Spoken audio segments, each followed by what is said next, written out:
দর্শক, চট্টগ্রাম সার্কিট হাউসে প্রশাসনের কর্মকর্তাদের সাথে বৈঠক শেষে কথা বলছেন প্রধান নির্বাচন কমিশনার এএমএম নাসিরউদ্দিন। আমরা সরাসরি চলে যাচ্ছি সেখানে।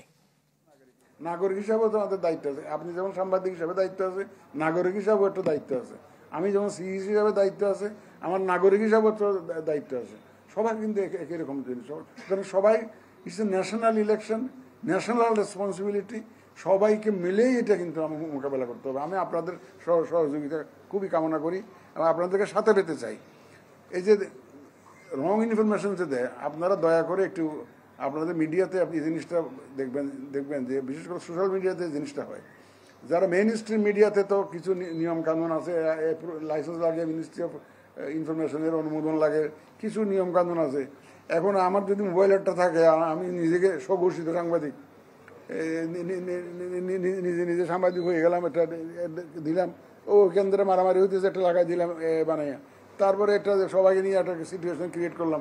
এই জিনিস যাতে না হয়, আপনারা দয়া করে আমাদের পক্ষে হইয়া মেসেজটা দিবেন যে কোনো ঘটনার যদি এ ধরনের অঘটনার দুর্ঘটনা যদি দেখেন, আপনারা রিপোর্ট হয়, দয়া করে ফ্যাক্ট চেকিং না করে, এই সত্য মিথ্যা যাচাই না করে যাতে কেউ এটা শেয়ার না করে।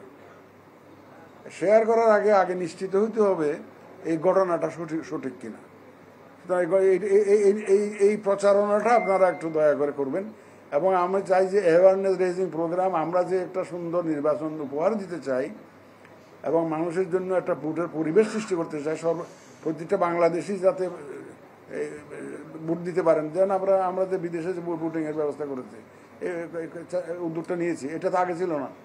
এখন আমরা এই ক্রিটিক্যাল সিচুয়েশনে এই যে এডিশনাল একটা রেসপন্সিবিলিটি আমরা নিলাম, যে প্রবাসী আমাদের বাংলাদেশি যারা আছে, প্রবাসে যারা থাকেন, আমি প্রবাসী বাংলাদেশি বলতে চাই না, প্রবাসে থাকা বাংলাদেশি আর কি, যারা আছে, তাদের জন্য একটা ভোটের একটা ব্যালটের ব্যবস্থা, পোস্টাল ব্যালটের ব্যবস্থা করেছে।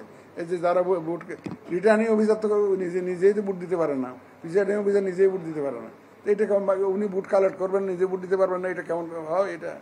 কিন্তু আমরা এই ব্যর্থ ইনশাল্লাহ সেই ব্যবস্থা করতেছি পোস্টাল ব্যালটের। তো অনেকগুলো নতুন উদ্যোগ আমরা নিয়েছি। এবং আমাদের সম্পর্কে যখন আপনারা কোনো কিছু প্রচার বা অপপ্রচার যখন শুনবেন, দয়া করে একটু ফ্যাক্টসটা চেক করে নেবেন। আমরা একটা ফ্যাক্টস সেন্ট্রাল একটা কোড সেল খুলতেছি আমরা, যেখান থেকে কারেক্ট ইনফরমেশন পাওয়া যাবে। আমাদের এটা হেড অফিসে থাকবে।